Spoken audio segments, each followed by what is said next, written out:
The Fantasy Six-Pack Hour. With your hosts, Joe Bond. You're awful. And AJ Applegarth. It's Sin Shu Chu. It's a mouthful.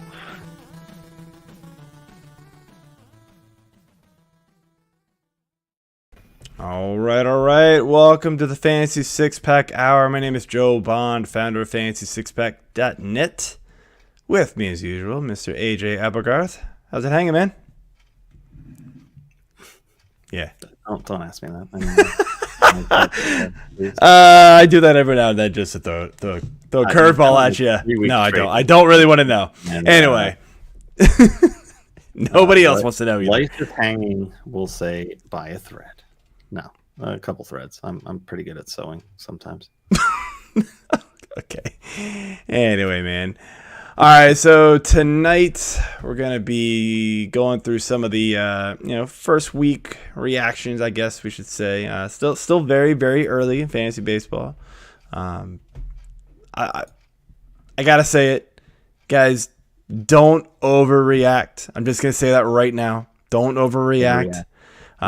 Your studs are going to bounce back more often than not. Probably 98% of the time your studs will be fine. You're back into your draft guys. If they kind of fizzling to start, fine. Don't sit there and wait for them. Go pick up the next hot bat, the hot pitcher, whoever figured out. Go back and pick them up later. But don't panic on the guys you spent a third round pick on. Because they're 2 for 15 to start the first 5 games. Relax. It happens. If this happened in July, we wouldn't even think about it. Like, it would just be like, oh, this week sucked. Whatever. Anyway. All right. You're off the team. That being said, Linda, thank you for being here. And abso-freaking-lutely are we partying at the expo again. Yes, have to repeat. And I am singing again. I don't care what that DJ says. He kicked you off. Kick him. Wow.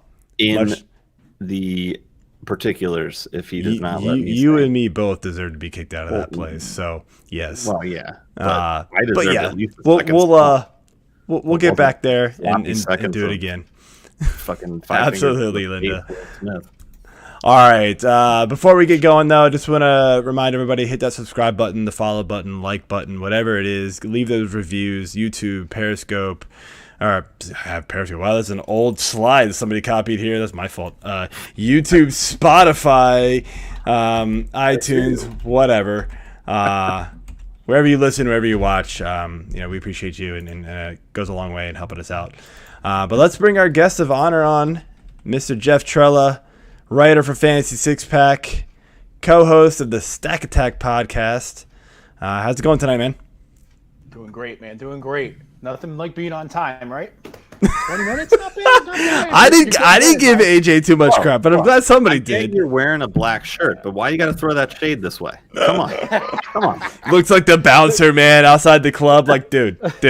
Yeah. What the hell? That's awesome. Anyway, glad to have you on, man, to talk some baseball. You definitely know your stuff, so I'm excited to have you here to hear what you got to say. But before we get into everything, let's do the beer of the week. Beer. All right, man. Jeff, what you got tonight? All right, I usually don't start drinking beer until I mow my lawn for the first time each year. That's when it's beer season. But normally I'm a gin guy, so I'm drinking Hendrick's and tonic, okay? I'm not usually very bougie with my liquor, but with gin I am. Hendrick's is top of the line. You could enjoy it with a good cucumber, but I'm trying to bring that back right now because I have so many shares of Liam Hendricks and Kyle Hendricks, and they're just not doing it for me yet. So I'm trying. I don't know if I have so many shares because the bottle of Hendricks is usually next as I'm drafting, or what direction it went, but we need something out of these guys. So I'm bringing the Hendricks gin back tonight. All right. Into it. I like it. And Liam Hendricks is not doing me any favors either, unfortunately. I guess he's got at least a couple saves, but it's not pretty so far. Nope. Hopefully he'll keep going. Anyway, AJ, What are we drinking tonight, man? Well, I myself am bougieing on the Flying Dog family drama Imperial Pills. Because, who doesn't like a good family drama? Saved by the Bell, Cheers. All those. They're all family dramas. So, Say cheers. No. Did you see my new name? I did in the league. Mailbags and mustache rides. Yeah, that was good. I do like That's it. your clip. As you're losing 0 to 10, please do not lose 0 to 10. I hope I do. You know why? Because now is not the time to panic. All right, that's what you were saying, isn't it? Isn't that what you were just saying? Don't Correct. panic. Still don't want to lose 0 to 10. Okay, well, I'll never hear the end of it from Bernie. So I may or may not have panicked. Anyway. I didn't. All right, so I'm drinking a beer that I just picked up tonight, and strangely enough, I actually had to go into the beer store with my daughter, whose birthday was yesterday. She turned 9, and I found Crooked Crab Brewing Company Krabby Birthday. So I was like, well, I have to. I mean, I've got Miss Krabby, and it was her birthday yesterday with me, so yeah, might as well. So I have not tried this yet. Let's see what we got. Please tell me it tastes like birthday cake. No, it does not. It's just a standard New England double IPA. It's solid though, man. I'll give it a 4. I like it. It's definitely up there. It's okay. Sorry. Yeah, I mean it's above average. It's not like, it's not one of the best, but it is definitely tasty. So I'm happy. So, all right, Jeff, we're gonna start off here with some news. Some stuff that's been going on lately. Just some general topics here. First thing, man, I just want to get your opinion on this whole Clayton Kershaw deal. Last night got pulled in the middle of not a no-hitter, not just a good game, a perfect game. After 80 pitches. I know it's early, man, but do you agree with that? I agree with it because Kershaw apparently agreed with it. He hadn't been stretched out at all. He didn't pitch at all in the preseason. He threw 70 pitches in a simulated game. But the thing about a lot of the fans don't understand. We see pitch counts and we think that's like a religious experience, the pitch count. But a lot of what goes into a starter's routine is the up and down. It's the sitting down for 10 minutes while your team is at bat. It's that grind, and he just wasn't ready for it. And he was part of the decision, from what I understand, to come out. I mean, it hurts a little bit. I would have liked to have seen it. It's only happened 23 times in history. It's something like a 1 in 10,000 chance? It's something game? Pretty crazy. 200,000 some odd games or something that's been played. Right. So I was a little disappointed with it, but I understand it. The guy's he hasn't thrown 30 starts since 2015. So obviously this is a team that has World Series aspirations. And they're protecting their investment, especially since, the other guy, Trevor Bauer, we have no idea if he's ever coming back. Hey, he got extended again another week at least. Kershaw becomes just that much more important. So yep. I think they did the right thing. Yeah, I agree. I know it's the unpopular decision. Got to leave him in there. He wasn't even struggling. He was only through 80 pitches or something like that. But yeah, the fact that he had to miss, we're gonna get into this next, but we're not seeing guys go deep for a huge reason. So you don't push Kershaw, this early in the year and risk the entire rest of the season because he was having a good game. It's just unfortunate that he was having that good of a game. Yeah. So I was actually on the radio this morning talking about this briefly with 94 WIP. And I was more talking Phillies because this was one of their big conversations, the Phillies playing the Marlins. So I ended up going into a massive diatribe about a game I went to in late April of 2010 where Ricky Nolasco was destroying the Phillies and ended up finishing the game with a 5-hitter. Okay, that's not that great, but it was perfect through 11 batters, and I've never seen a perfect game. I don't even know if I've been live at a complete game, let alone a complete game shutout. And I was talking about how I was a fan of Ricky Nolasco's. Like, I'm a fan of the game. I love baseball. So I wanted to see this for myself, even though it was against my team. But ultimately, it didn't end up happening. But yeah, I mean, the main point that was driven home on the radio today was that baseball's gone soft, and I can agree with that to a point, but at the same time, this is still their livelihood. This is still everything, and it's what they do day in, day out. Yeah, could he have been 24? Possibly, but who's to say he wouldn't go out in the top of the 8th and then just give up a hit right then and there and then come out? Like, they're going to pull him after that. So what? You have 3 more pitches, maybe 4 more pitches, and you give up your hit, and then it's like, all right, you're good. We don't need you. Yeah. What's the point of that? Then it's not even going to be a conversation today, first of all. So baseball doesn't want that. But and he's got a checkered injury history. Mm-hmm. This was his first start of the year. Obviously I would love to see the perfect game as a fan, but it's April. Chill down, people. We've got a lot more baseball to go.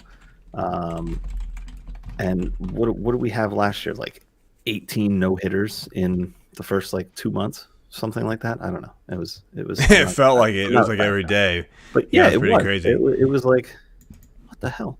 So obviously it's not the same, but close.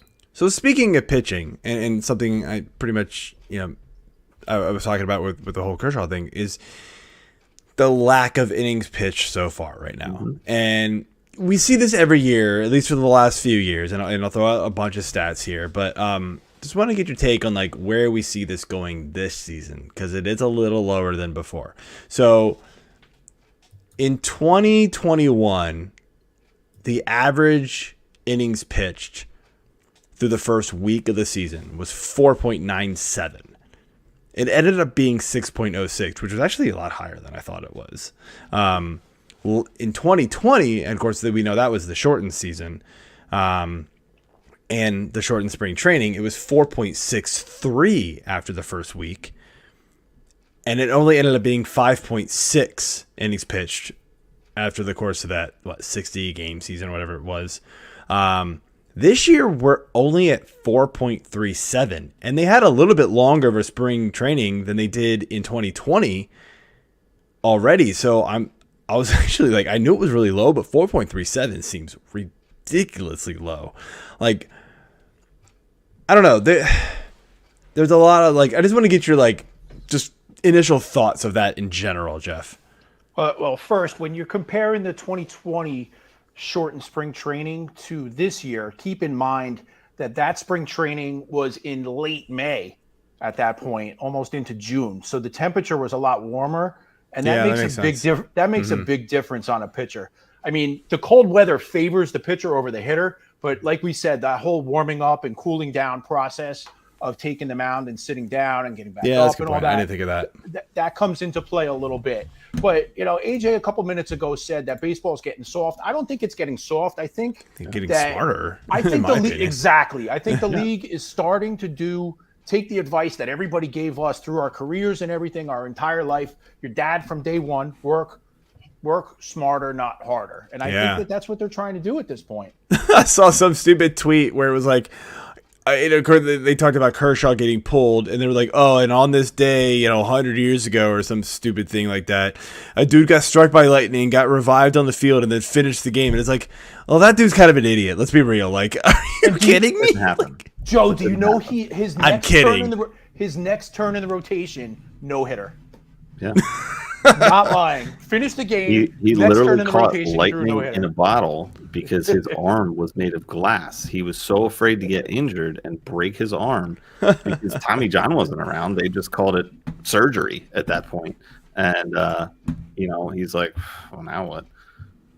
Boom. Oh, my gosh. He strikes him, throws a no-hitter. End of story. It's amazing. Baseball is fun. I don't even know. Like I kind of. It's all Joe Madden's fault. Yeah. I guess where because I think fantasy baseball, right? Like I don't really care how this affects the actual game, and I know everybody wants to see these starting pitchers go deep, and that that's what people were used to. But like I'm thinking from fantasy baseball standpoint, I have been and still sort of am a big advocate for quality starts leagues. I'm not sure I am anymore because pitchers just aren't going 6 innings. That's why I was actually surprised to see last year the average was 6.06 at the end of the year, but that was the end of the year. You're talking the first, probably month and a half, 2 months where the vast majority of your pitchers aren't going 6.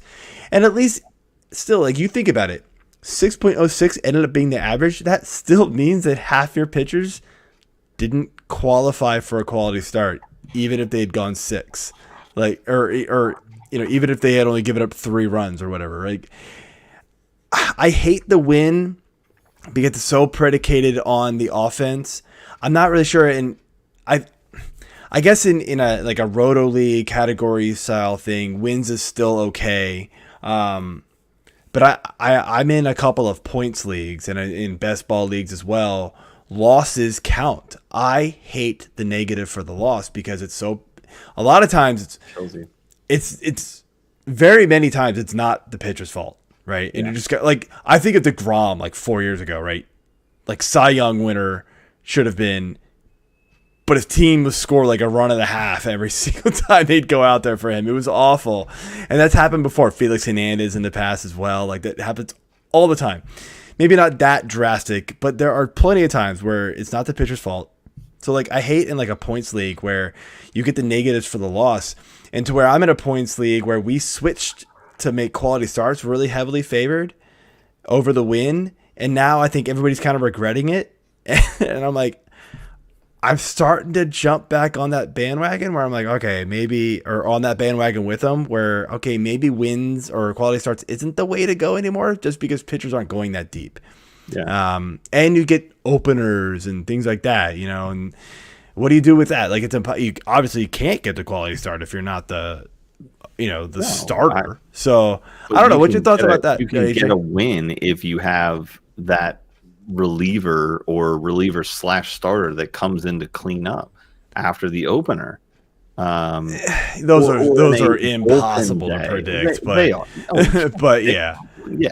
But I mean, unless it's Tampa Bay, that's the only one that really does it. Right. I get that. But Jeff, what's your thoughts on that? Like, I don't know if you were a quality start guy, like, or you started going that way and maybe thinking the opposite, like me, or Fantrax, and I can't be specific with this because I don't know it exactly because none of my leagues are doing it yet. But they have a tiered scoring system for a quality start where you get a quality start at like 5 innings and 2 runs, or 6 innings, 3 runs, 7 innings, 4, like that. And it's tiered where it doesn't take away if you continue on in the game or whatever. I don't really understand it yet because I haven't played in that yet, but that, I mean, and Fantrax is always on the cutting edge with the scoring systems. Absolutely. We love them. Fantrax.com/fantasy six-pack, guys. Let's do it. Yeah. I love it. Shameless plug. Yep. Thank you. To your point, Joe, I don't think you'll see it in industry leagues so much. Yeah. But you're going to see a movement in, overall public play towards points leagues. That just makes more sense. Overall, I just think what you're gonna. I'm a 5x5 guy, and it hurts me to say it, but it's gonna go. Well, so I'm in a couple of points league, and like I said, it's hard to balance the win, quality start, losses thing. I think what you're going to end up having to do, and we're already starting to talk about this in my big points league, where we had shifted away from the win more to quality. Now you get a couple points for a win, but you got more points for a quality start. But I think what's going to end up happening is we're going to swap those, and then we're going to do an even less of a negative. Maybe not even a negative for a loss. Because like you think about it in a points league, right? If your pitcher loses and it's their fault, they probably got rocked. And if it's not their fault, do they deserve to get even more points taken off of them for the loss? Probably not. And if they already got rocked, what's another 2-3 points taken off of them? That's just like a kick in the nuts when you're already down. Like, who cares? Like, so maybe that's something that ends up happening. But in a weekly category league, right? You know, like, which one do you do? Do you do wins or quality starts? Or I know some leagues have quality starts plus wins. Maybe you combine them. That's another concept that I think, you know, AJ, we could bring up at the Fantasy Six Pack League, because I think quality starts is getting almost just as difficult to predict, and there's less and less guys that are really just, you know, piling them up every year. Well, especially early on. A couple quick points. I know it's early, and we're in basically still week 1, really. There's been, I believe, 25, maybe 26 pitchers that have started twice. 2 of them have 2 quality starts in those games. That's Sean Manaea and Logan Webb. Again, it's early. I get it. But you have to also look at, you know, I've played in a league where it's been the standard 5x5 turned into a 6x6, and we had quality starts and wins, like 2 separate categories. So you could have a guy that got the win and the quality start, and you're doubling up, but it doesn't bang you on the guys who do throw the quality start but get tagged with a loss or get pulled, you know, in a tied game and don't get the decision. I just think that there's going to be more of a shift, and if I'm thinking that at some point it has to come back to more of the norm that we're used to. I don't know if it will. It's the smarter, not harder thing, man. Like, the bullpens are so effective now. That's what they're doing. Yes, I agree that bullpens are more effective because guys are fresher. You know, they're not worried about this 5-day rigid schedule of having to pitch, you know, or being expected to pitch 5, 6, maybe 7 innings, depending on who you are. But the fact is, we've had 2 really weird, fucked up years that we're hoping we're going to see again. And the game has changed because of it. I am hoping that it does not necessarily have to stay this way, and that they can revert back some towards the norm. You don't have to go all the way, because injuries, I would hope so too. You need to preserve guys. So, all right. Well, next topic here that we've got is I want to talk about a little bit about these bullpens, and just this has been an absolute, like, what the hell is happening with the bullpen? Like, even more so than usual. By the way, after a week, we have 30. This isn't counting today, by the way, because I wrote these notes before the games played. Any of the games played today. 36 players already have a save this season. It's been a week. It's been a week. And to that, Joe, that there's 10 teams that have multiple closers, multiple people with saves, and 5 that haven't had one yet. They might end up having multiple situations. Yeah, so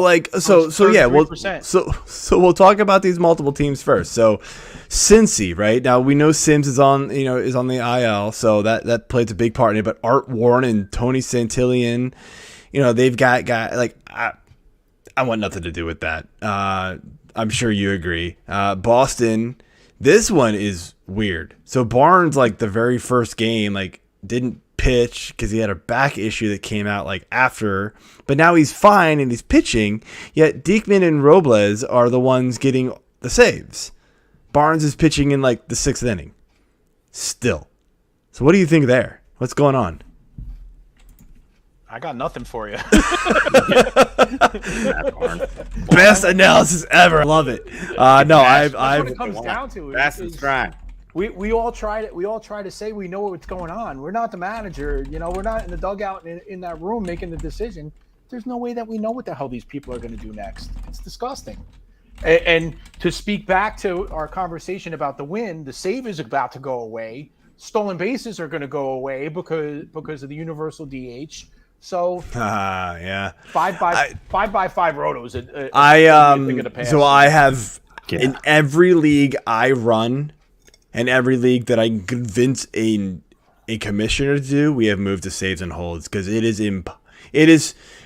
dude. If I was in 9 or 10 saves only leagues, I'd probably throw my head through this wall at some point during the season. Like it's just too much, man. It's like unless you get one of the unless you draft one of the top 5 to 10 guys and they thankfully hit for you, you're screwed. It's just like almost nothing you can do. You can get lucky and get the Mark Melanson last year, but good luck figuring that one out every year. It's just not going to happen. That's like guessing the sleeper tight end every year in football. It's not going to happen every year. So anyway, another team that I had written down here is San Francisco. Of course, Kapler came out and said, "Oh, Jake McGee's our guy. He has 0 saves." Doval and Leon have the saves.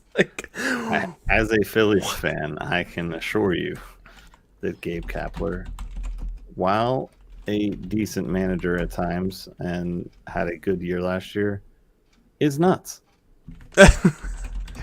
You don't AJ, say. Did you see what came out yesterday about Maurice Dubon had bunted? They were up by 10 or something. Oh, I saw that. They all got Bunted for a pissed. hit. Everybody got pissed at And that. everybody was stupid. pissed off. So Yep. so then he actually defended it, and he said, number one, we're trying to win a series. So if I could get the pitchers tired out and make them work, that's going to help me for tomorrow. Additionally, he said, what's the point? We're playing a game where one side's competing and the other's supposed to stop. How does that make sense? The pitcher's trying to get you out. Shouldn't you try to get on base, or you're just going to lay down? So I kind of see it, even though he's a little nuts. But that's the thing with him. He's nuts in an intelligent way, and I just don't think Philly was ready to embrace that, understand it, take it on, and that's part of why he ultimately, for lack of a better word, failed here and was gone. But then he leaves here, and then you see what happens. He takes his same self out to the West Coast, where shit's acceptable there, and it's just like, all right, yeah, we're good with crazy. All right, welcome to Hollywood. Welcome to Cali. Let's do this thing. And it's just, I don't know. I feel like there's a drive towards the analytics, and then there's a line, and then there's Gabe Kapler. But I feel like there's some it works. personal stuff. No, here, it's really not. Like I'm not even trying to put a personal spin on it. I liked Kapler some of the time, and I thought he was out of his mind a lot of the times. But Well, he didn't get a chance because of opening day when he pulled Nola, which ironically Girardi sent Nola out for the 7th inning this year, and he blew up. And he got shellacked. Yep. And he got shellacked yesterday. And Nola's not an ace. Oof. I'm sorry. Yeah, he's not. I agree. He's barely good. our number 3. Oh God. Oof. Write it down.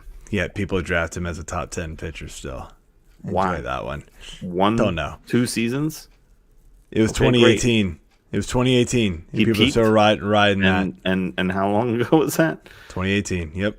All right, so we got Rockies. I don't think anybody's totally shocked with this one, but Bard, Block, and Gordeau are all I have saves. no idea who Godot is. I don't know who any of these guys are, except for Bard. Godot sounds like a cheese. It does. I'm hungry, man. And then the Braves, this one, like Will Smith and Jackson Stevens, all have saves.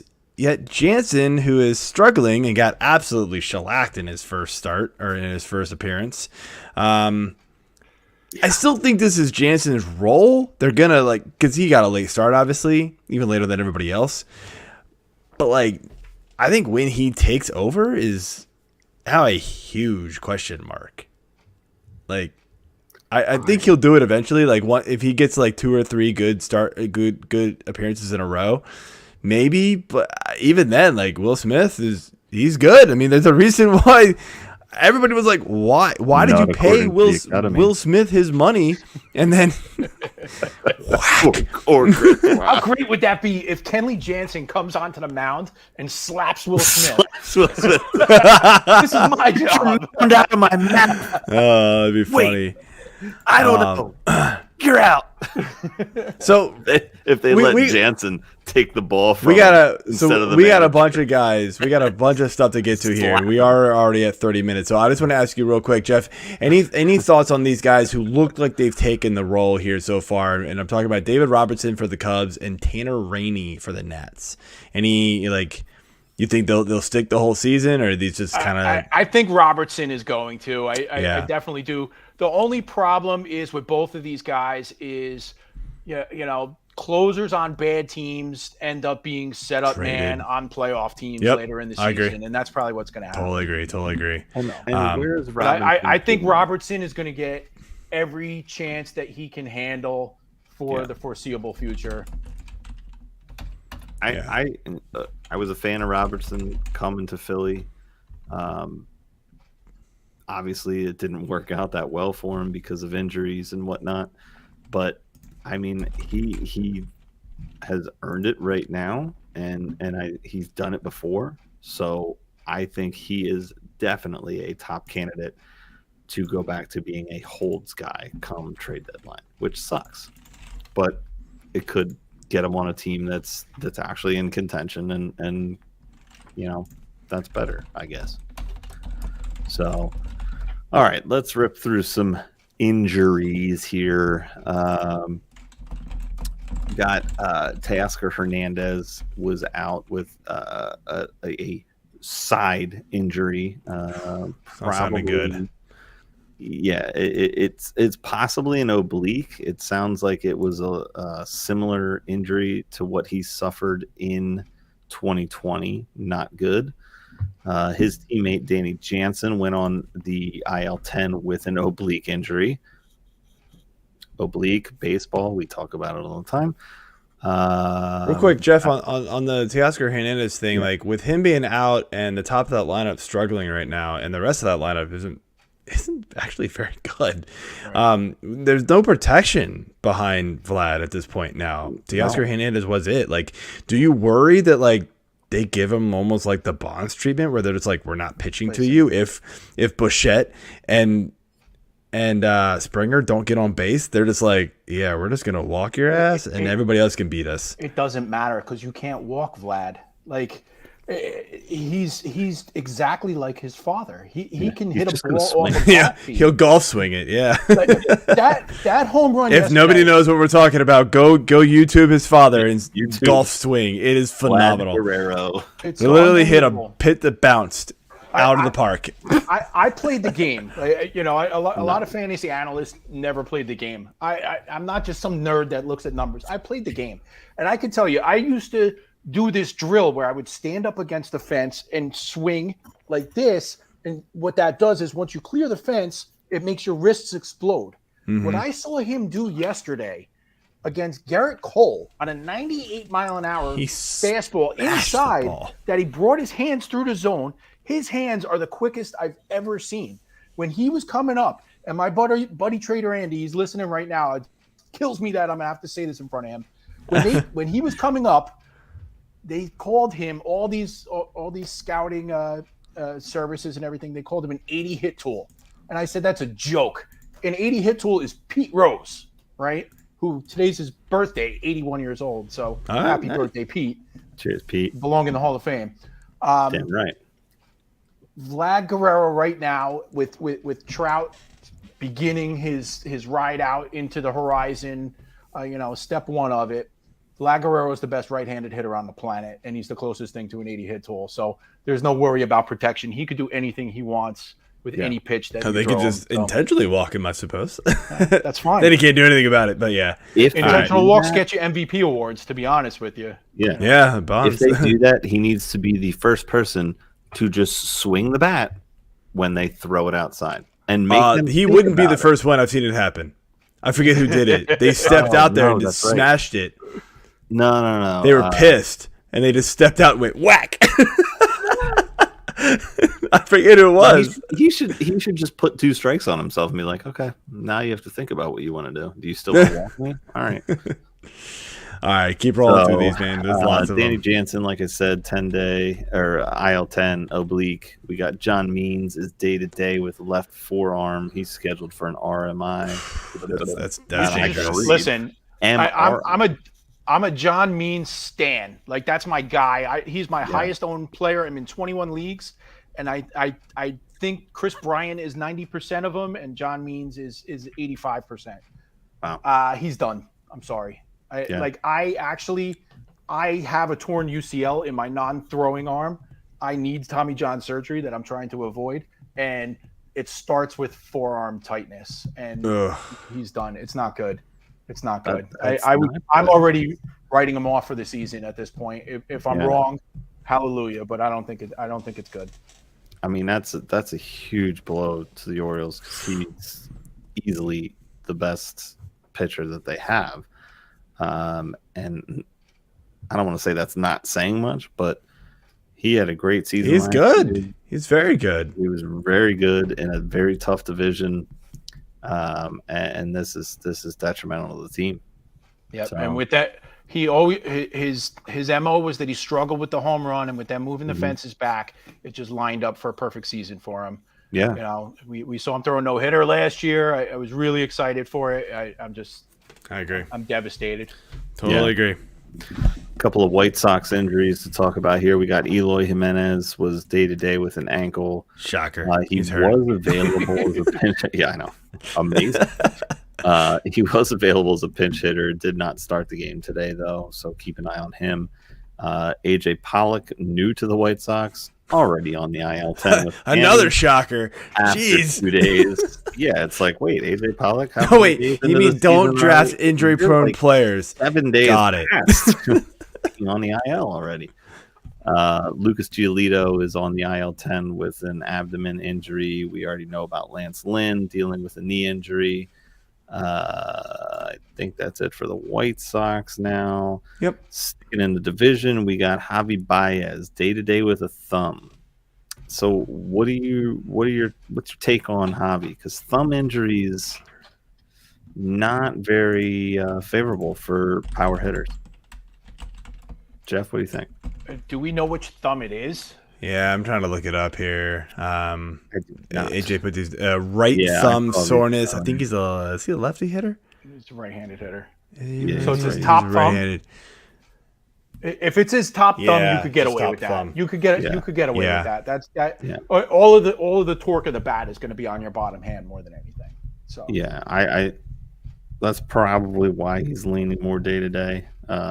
Just had a massive blast the other day, so hopefully he comes Dude, back. it was a rocket. That was an awesome home Awesome run, dude. hit. Another don't shocker sleep on here. the Tigers this year, man. That's my. No, I didn't. I liked Don't sleep their on the offense this year big time, Yeah. especially when they brought up the Torkelson and stuff. It's like they were all in, man. I love it. Yeah. Another shocker here. Hyunjin Ryu, day to day with a hammy.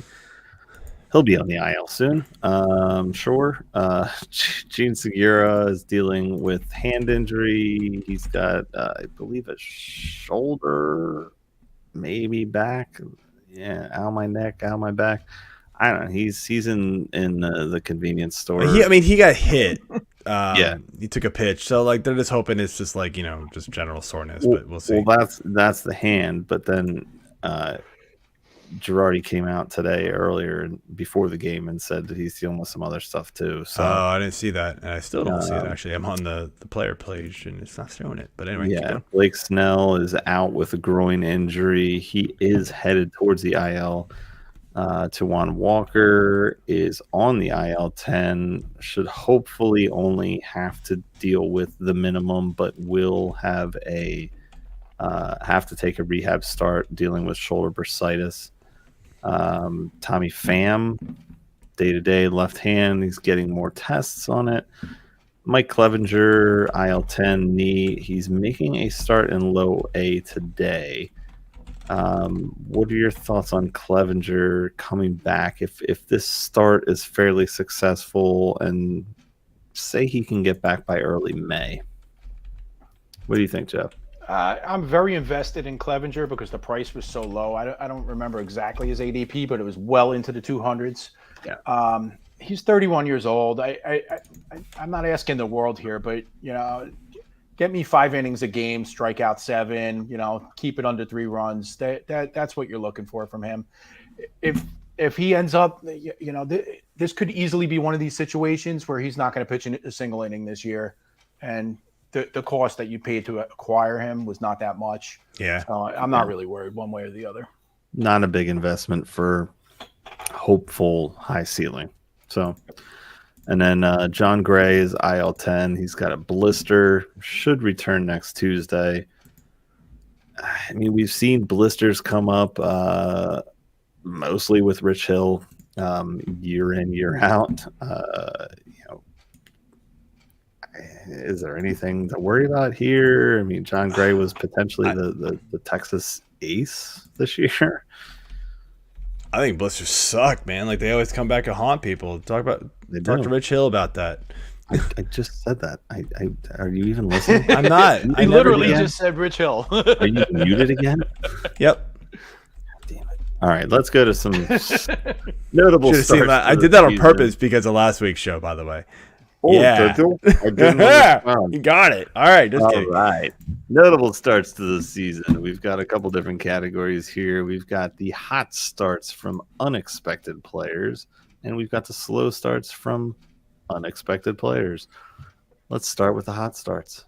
Joe, take it away. All right, man. So a couple guys here got a really popular name, kind of mixed in here with a not so hot popular name, but Steven Kwan, man, and Owen Miller, both for the Guardians. I did that right, thankfully. Both, man, just playing out of their minds right now. That entire Guardians team, like after the first 2 games, man, they've scored 15 runs in every game. It feels like, but Kwan's the hot name right now for sure. But crazily enough, Owen Miller actually has the better overall value score. But nobody's talking about him. Kwan's is the guy. But I mean, what's your thought on these guys moving forward? And Kwan, they're probably both, grabbed everywhere. But were you going after these guys, or were you going to be I don't know about this? Well, I'm one of the guys that has actually known who Kwan was before the draft. I was a big fan of that Oregon State Beavers team that won the national championship because I'm a big Madrigal, Larnach guy. So I've seen Steven Kwan play in college. The dude's 165 pounds. He's not going to hit for power. He's not going to steal bases. And, he's primarily a hit tool guy. So if you want somebody like Nick Madrigal that's going to hit 280 to 300 and not do much else for your team, that's what you got. If you drafted him this year, I'm proud of you. You did. Not many people did. His ADP was 555. You did something impressive. if you drop $300 in Fab, I'm sorry to say this, but you're an idiot. You don't get those stats that already happened. And the other thing is, we're all clamoring because he had 15 consecutive at bats where he reached base. They couldn't get him out. No swing and miss until 30 at bats in or whatever it was. But I'm sorry, and you could tell me I'm wrong. Walking is not a skill. It isn't. Strike zone management is a skill. Okay. But in order to walk, the pitcher has to successfully fail at throwing you strikes. True. Although I will say they have to throw you ball 4. But there is something to not swinging at bad pitches too. Yes, so there is a little bit of skill at it, and there's guys that just literally can't do that. They will just swing and hack at everything. Any minute now, they're going to figure out there's going to be a good pitcher that goes on the mound and figures out, oh crap, Jose Ramirez is up next. I got to groove this kid and just throw him fastballs. Stephen Kwan has a bottom 5 percentile exit velocity. It's in like the 80-mile-an-hour range. Yeah, I'm with you. And it was funny. Todd Zola wrote a tweet the other day. They were like, "Oh, if you really want to spend $300 on Stephen Kwan for the next 2020 hitter, kudos to you." And he goes, but I mean, is 20 runs and 20 RBI. And his Twitter, man, the hate he got was unbelievable. And it was like, it's true though. Like, you're right. I mean, he's no power, no speed. He's gonna be an on-base guy, and he might score 70 runs and 50 RBI. That's not gonna be valuable at the end of the year, guys. I'm sorry, this is not like. It looks real good right now because we got some guys struggling, but it is what it is. So if you get me drunk enough and angry enough, I'm pretty sure I could punt a football with a faster exit velocity than that. So I need to see this. And I'd like to see $300 of fab coming my way for it.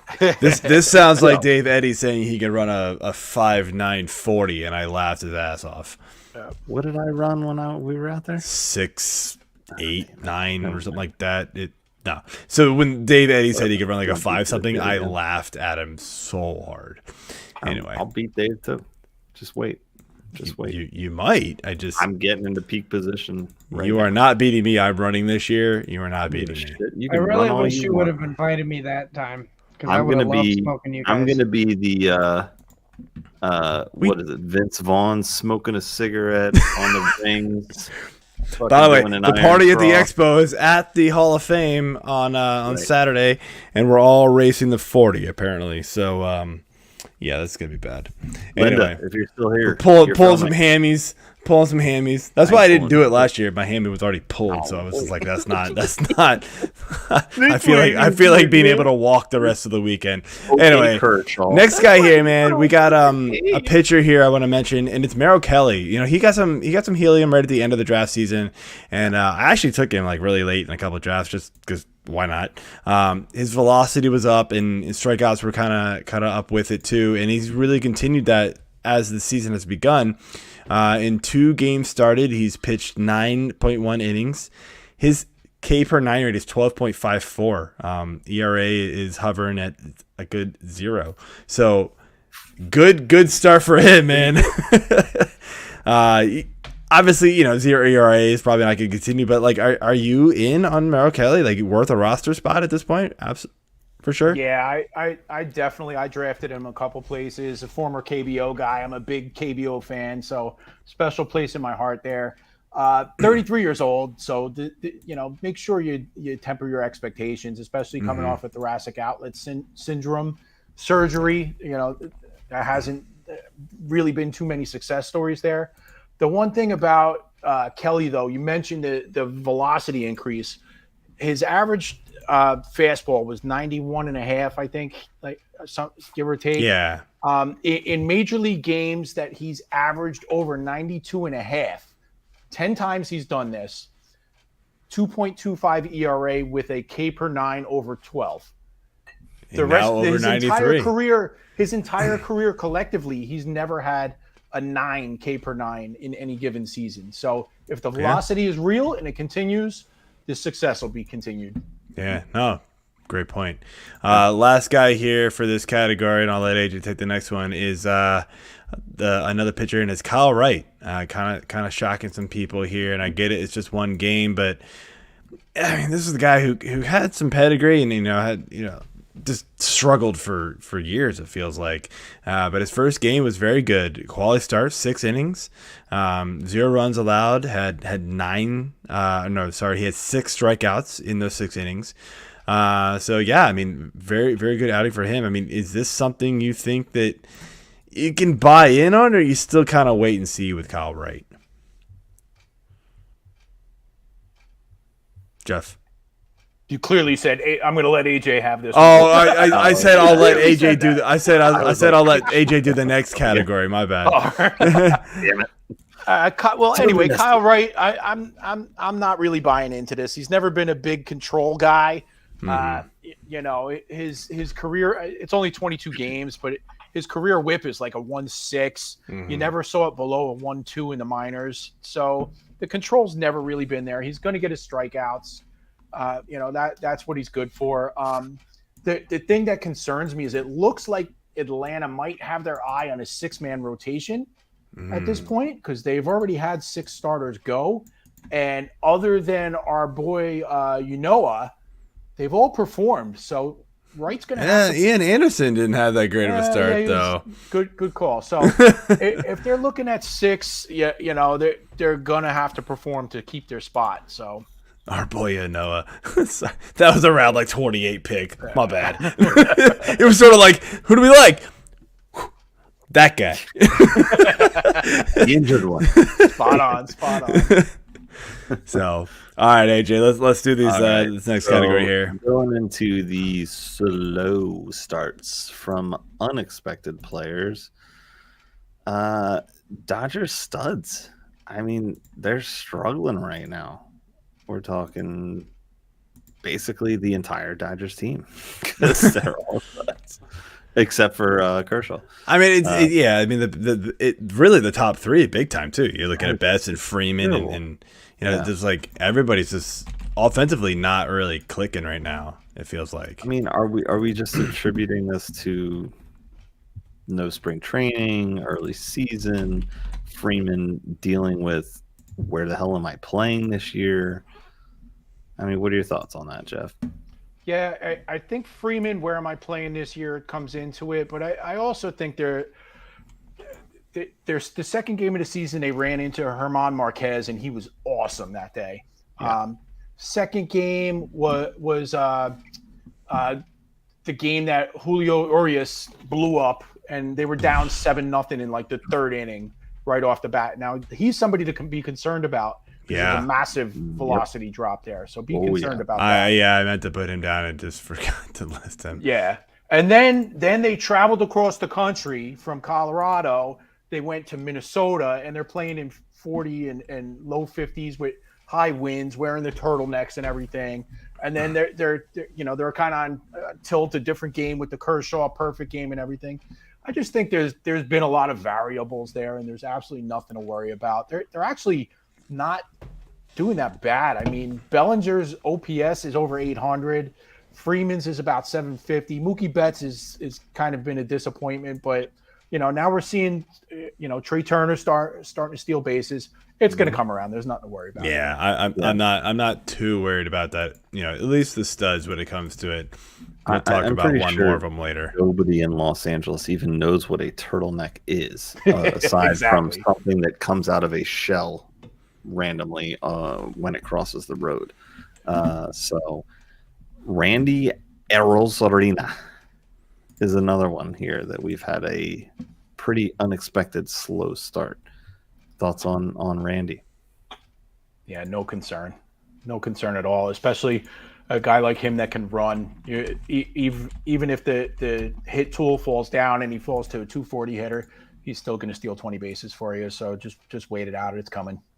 Yeah, I just worry, like, if he doesn't make enough contact, like, is the power going to drop to the point where those 20 bases don't carry enough at that point? I mean, he was like, I took him. I'm in the Turf Wars League, the Earth League, and I took him on the 3rd round turn. I took him and Bryant on the turn in a 15-team league. So the investment that you had to make to get him, right? That's where you're counting on the 2020 minimum with a 270 plus average.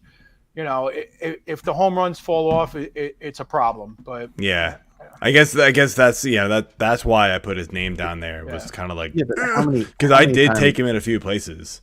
How many times have we seen a guy with, I'll say an average, 260, 240 to 260, that can still crank homers, and that's what you're going after for them. You're not looking at these guys necessarily for average. If they get there, they help you. Okay, great. But Arozarena isn't the power guy. He's the on base guy that's going to steal, and when he hits the ball, it's a good contact, and it can go out, 20 to 22 times a year, hopefully. And I feel like we've seen, I wish we could get playoff of Rosarina like all year long. That'd be amazing because he looks awesome there. But it's just like, dude, come on, wake up. Maybe I just have These games count too. Bias, but to all that right. point, So the last though, couple Joe, guys we have here. Hang on, AJ. Oh, baseball is very cyclical. You go through your ups, you go through your downs. We saw Rosarina dominate as a rookie. I mean, he basically made his major league debut in the playoffs, and he was dominant. And it's going to come back. It is a little concerning at this point that he hasn't walked yet, and he's striking out a lot. That's a concern, but it'll fix itself eventually. I'm not overly concerned. yeah. Cool. All right, so the last couple guys we got here, a couple of pitchers, going back to the Detroit well with Eduardo Rodriguez, and then stepping up into Yankee Stadium with Garrett Cole. Thoughts on these guys? Rodriguez is always a slow starter all the time, and every team he's been on, so I'm really not concerned there. The problem is that he's never really been a great control pitcher, so you might be carrying a 1.3, 1.35 whip for the whole season on him. Yeah. As far as Cole, there's a little bit of concern because I think he might be a spider tack guy.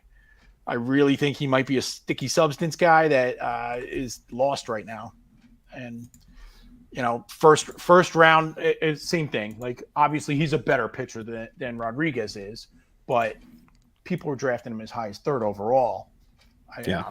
That concerns me a little bit. I took him in one league, and it was like 9th overall, and it was still like, I hated myself doing it, but I felt like the value was there. But man, yeah, right now I'm not feeling great about it. Yeah. I mean, he's under a 9K per 9. It's not good. No. Yeah. I mean, you're hoping for like 12 and higher from him easily. Yeah, he has a pretty easy schedule coming up, if I remember. Yeah, I mean, correctly. he started with Boston, and who did he play last? Toronto. It was Boston and Toronto. Yeah. So, I mean, that's not super easy. So yeah, we're hoping for. I think his next two starts are Cleveland and Detroit, which are two teams. I mean, come on, we just talked about Cleveland scoring like 15 a game, but yeah, they're not Boston. It's the worrisome thing for me is the K's. I mean, he only had 3 against Boston. Granted, he only pitched 4 innings, but he gave up 3 runs. Toronto, he went. And it's also, I mean, again, it's early too, so I'm not gonna go off the deep end with these guys, but you have to take a lot of the pitcher stuff with a grain of salt right now because of the issues with the collective bargaining and the shortened season, no spring training. We talked about it before. Pitchers are creatures of habit. They need these games to ramp up and really get to where they need to be. So if these guys are going to be like this in the beginning of the season, okay. Fantasy playoffs aren't won on week 1 or 2. No, absolutely. I'll say this, like the thing you mentioned about Eduardo Rodriguez, Jeff, he hasn't been a big control guy, but I mean, his control is crazy bad right now. I mean, he's walking 5.87 per 9 right now. And his career is just over 3, and that includes these first couple games, by the way, which isn't doing a whole lot to his average, but it's almost double his career. So I expect that to come down, but it is something you got to watch for. Like I was kind of hoping him getting out of Boston would kind of get him back, to just being maybe a little more relaxed. But I don't know, maybe he's putting more pressure on himself somehow, maybe being like the guy there or something. I'm not really sure. So I had the same thought about him in Boston when he had moved there. So yeah, you're probably right. He's a veteran pitcher at this point, and Detroit's got a lot of younger guys. Yeah, I don't think the pressure really changes that much. Especially those big market teams, man. You see guys go to New York and Boston, and just they crash under the pressure all the time. I mean, we see it in football, baseball, basketball. We see it in every sport, man. They go to these big markets and they just lower crumble. Body injuries in hockey. I mean, I get it. But I mean, Detroit's it's still a good sports town. It's still a fairly large market, so not as big as Boston, obviously, but I'm not overly worried about Erod yet. Yeah, I think he's going to be fine for what you drafted him for, and I think we get back to normal. Exactly. But I was hoping for better in the couple of places I got him, and I think most people were. So it is what it is, though. All right, moving on to just some players that everybody went into the draft season going, all right, maybe I'll take a chance on him. And, of course, this first guy that I'm going to mention, after a while, people didn't take a chance on him. But he still was drafted pretty early. But, everybody wanted to see, once you take your chance on these risky players, guys that had a bad season or, they've moved teams or just they've had a struggle here and there, you really want to feel good about it. You want to see a good start. And you mentioned this first guy, Cody Bellinger. You think he's having a good start to the season. I sort of disagree. I know you're saying it's OPS, and I know he's hit a home run, and he's got an RBI and a run, and he's even stolen 2 bases. I didn't realize that, actually. But the thing that calls out to me, his K rate's still over 31. His ISO's not very high. Like, things just, I don't know. It still feels like it's not quite clicking for him. We saw in the spring where it just looked like he was absolutely lost up there. I don't really know what to do with Cody Bellinger. Like, I only have him in one place. It was a very early draft where I was just like, yeah, sure, I'll take him. He fell a couple rounds, but I don't really know what to do with him right now. Like, I don't think I'd be trading for him. That's for sure. I would trade for him right now. Absolutely. Yeah. Yeah. I mean, this is a 26-year-old former MVP. The problem with Bellinger is he's a tweaker. He likes to change his swing when things are going wrong, and he gets himself into a little bit of a trouble, and then he gets into these extended slumps. It's happened even when he was an MVP. But right now he's taking walks. Even though his batting average is embarrassing, he's striking out a lot. He's got a 360 on base percentage, which I'll take that in any league. And we should be moving from average to on base percentage anyway. Fantasy wise, he looks pretty good so far. Yeah. I don't know. The strikeout rate really scares me. And I mean, that was the thing that we saw, it's just been climbing ever since. And like, I feel like, if I go through a game log here, I mean, he's had one good game. I mean, he's had one good game, and it was last game. He went 2 for 5 with that home run and an RBI. Outside of that, I guess he had a pop fly, a sac fly in one. He went 2 for 4 in another one, and then I don't know. I guess he got on base twice somehow on like sacrifice flies or whatever, and then stole 2 bases in that same game where I don't know. It just doesn't feel like it's really clicking yet. I personally want to wait and see with him. I want to see him do a little more before I buy in on him. Like I don't, because I feel like whoever drafted him probably isn't going to just give him up, like for nothing. Exactly. So I don't want to pay a very high price for him. I have him in a couple dynasty leagues, and people are coming to me asking for him, and I said, "Go away." Oh, dynasty, no. But I'm saying like even redraft, like if I feel like If you took the chance on him, you probably had some sort of belief in the back of your mind that he could bounce back, and you're probably not going to give him up for free. So that's that's exactly. But that's what people are going to want you to do. The next guy here is Yelich. He's been I don't know, slightly better, I suppose, stat wise.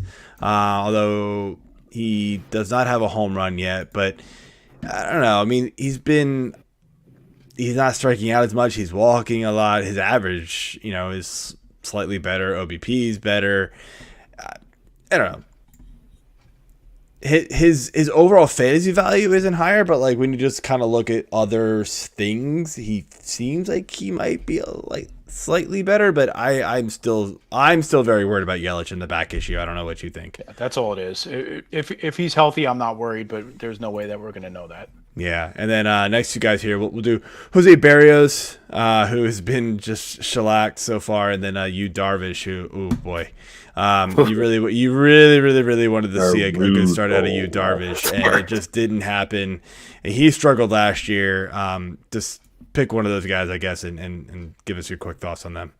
Well, it's the tale of two cities because Darvish actually was outstanding his first start, and then he was terrible in the second, and Berrios went the opposite. So I just think it's the variance of the season, and I'm not really concerned. There's no concern on either of them with velocity. So I just think it's a bad start. Everybody blows up at some point. Yeah. I sort of agree. I've never been a big Berrios fan, but he'll come back down to normal. But I've never been a believer that Berrios is like an ace, but some people still think that. Yep. Darvish is past that at this point too. So Berrios being an ace is exactly the same as Buxton being the best player in baseball. We'll get to that one. So next one, we'll touch on him again. All right, so I'm just gonna rip through these next guys. You know, we needed to get good starts from these guys, and we actually did. So you got Straw, you got Suzuki, you got Rizzo, you got Connor Joe, you got Thor, had an awesome start, and you got Tyler Male. I mean, pick two of these guys and let me know your thoughts. I mean, Straw to me is mostly steals. Well, yeah. He's got them. Yeah, 4 already, man. Four And on the here, OBP yeah. has been phenomenal. That's awesome. Here's my problem with Straw, and he's one of my highest owned players this year. Is he getting all of these steals because Quan has been walking so much, so Quan's seeing so many pitches? So is he going to be able to pick those spots? Because, right now, it looks like he's got a shot at 50, 60 stolen bases, but, I don't know if that opportunity is going to be there if it continues. Yeah. So, yeah. But Suzuki, I mean, you can't say anything bad about this. And they're in Colorado. I just checked the box score. He's 1 for 3 today with an RBI. He hasn't done much yet, but there's an opportunity for a blow up. This could be one of the biggest names in fantasy by the end of the week. Yeah. Yeah, I'm not sure I really saw that coming, man. Like, you see these guys come over and they struggle a lot of times, and he's been killing it. He has not yet. Still a little pessimistic. He's walking a ton, and he's not striking out a lot. I love the plate. I love the plate. His discipline is awesome. His plate discipline so far. is good. So I don't know. I don't know if we've seen this good of plate discipline from any of the players that have come over at this point. Except for Ichiro. Well, yeah. Ichiro's better. I don't feel like Ichiro ever had good plate discipline. He just could hit anything. He just. That counts, doesn't it? Yeah. I mean, he didn't strike. That's fine. Okay. All right, bam. So, just rapid fire here. Anthony Rizzo, he good or this is a hot start? Perfect fit. Okay. Good. Connor Joe, we all wanted to see it. Is he going to actually get the playing time for it to matter? The fact that they're leading him off, I think so. I think he's going to. Yeah, I think so too. Thor, the velocity's down, so that is a worry. But I mean, maybe he's just learned to pitch. Yes, his pitch mix was a little bit different, right? So we good? It looks like he's kind of got the smarts and not the hards. Right, he just try to roll it up and just throw it by everybody. I like it. Male, the reason why I put him here is we wanted to see a good start is because we all know he was really good last year, at least for the first 2/3 of the season, and then he just the bottom fell out for him. Yeah. So you needed to see it to believe it. And his draft stock fell for that reason. He came out on fire. You back in? Oh, I'm way in. Okay. I'm way in. And if what happens with Cincinnati is what I think, he's going to end up getting sold at the trade deadline. And if he goes to the right spot, he's still under club control for a while. If he goes to the right place, this is somebody that'll be a 4th round draft pick next year. Yeah. And he will be, he'll be helping teams out for sure.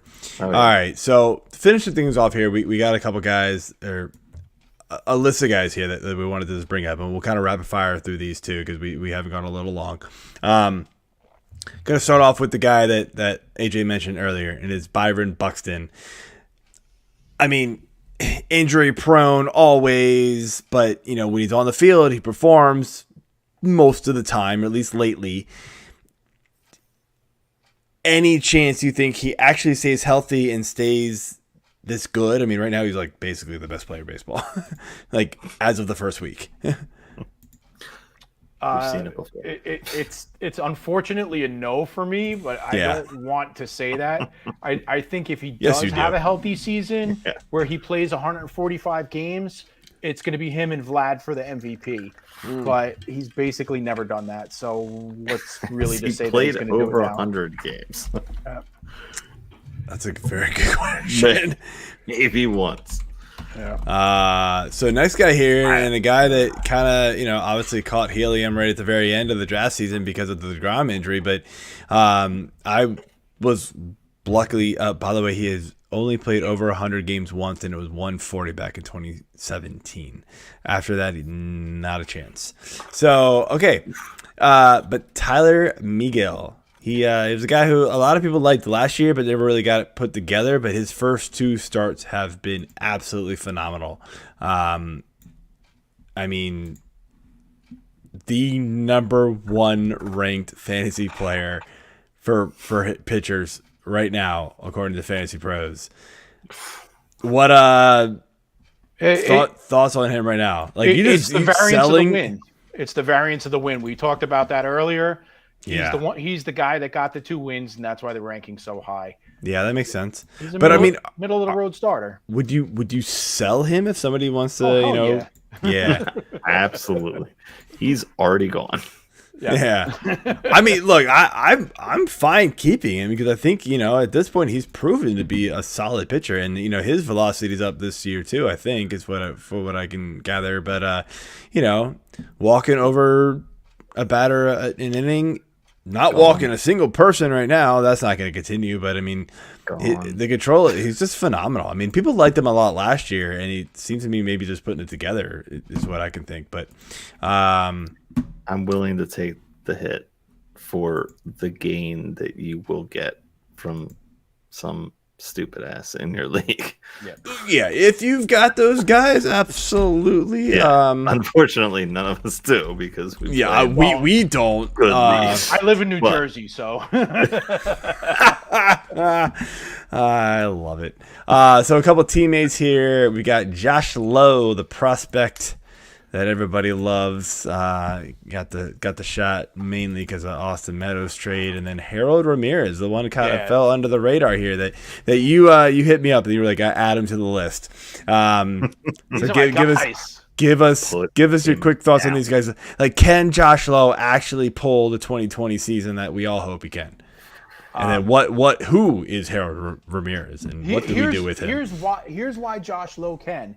And it's the same point that I want to make about Ramirez.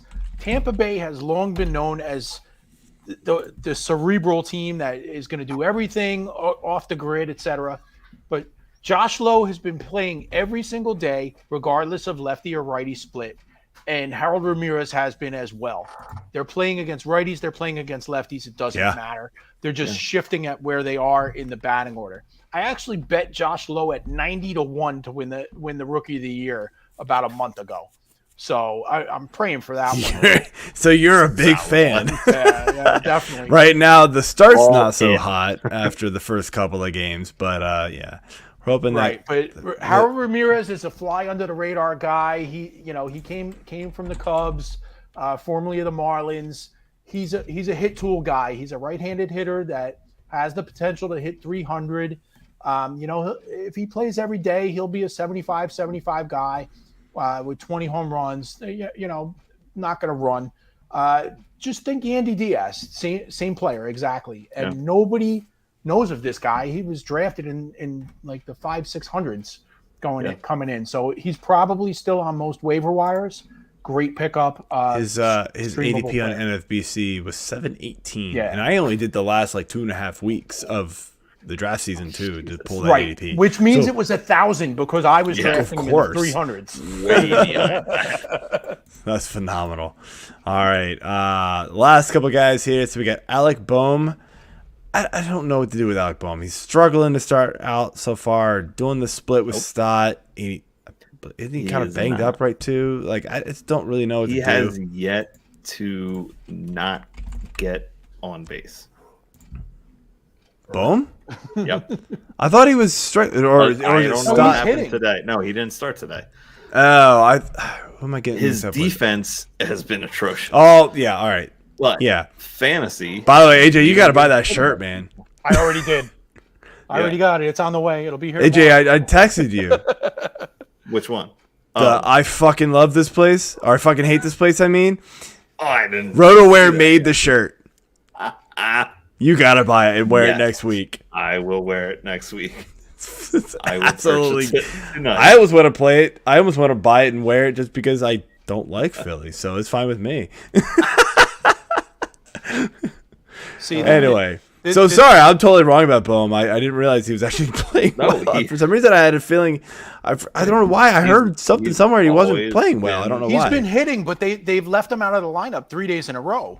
Yeah, and that's with Gene Segura being hurt. Maybe that's what I'm like. Maybe that's what I'm hearing. Yeah. Well, all right. So, as an insider for Philly, no, you're not. No, I'm not at all. Nowhere even close. I mean, the big thing is that they've been wanting to move guys around and play all of these utility guys where they can. I mean, you got Bryson Stott, who's up right now. His natural position is shortstop, but he can play third. He can play second. He's been bounced around. Boehm, I guess his natural position is third. I don't know how, because he's horrible there. He cannot get the ball to first base. His natural position needs to be first base. But then you got Rhys Hoskins, who can't play the outfield, so he has to play first base. Mm-hmm. There's a lot of decisions that need to be made. And this is the month to do it. But offensively, Boehm's been awesome. I think that's what I got mixed up with. It wasn't performing. He's not getting playing time. That's where I was coming from. The playing time he's gotten. Sorry, he's managed to be good, especially from a fantasy standpoint. From a baseball standpoint, they call it the Brooklyn cheer or whatever that he got the other night after making 3 errors and really costing Ranger Suarez a game. His first outing was absolute garbage because of the defense behind him, and that's been the argument for Philly this year. But they haven't given up with the bats, and we're good. So I think it's yes, I did. I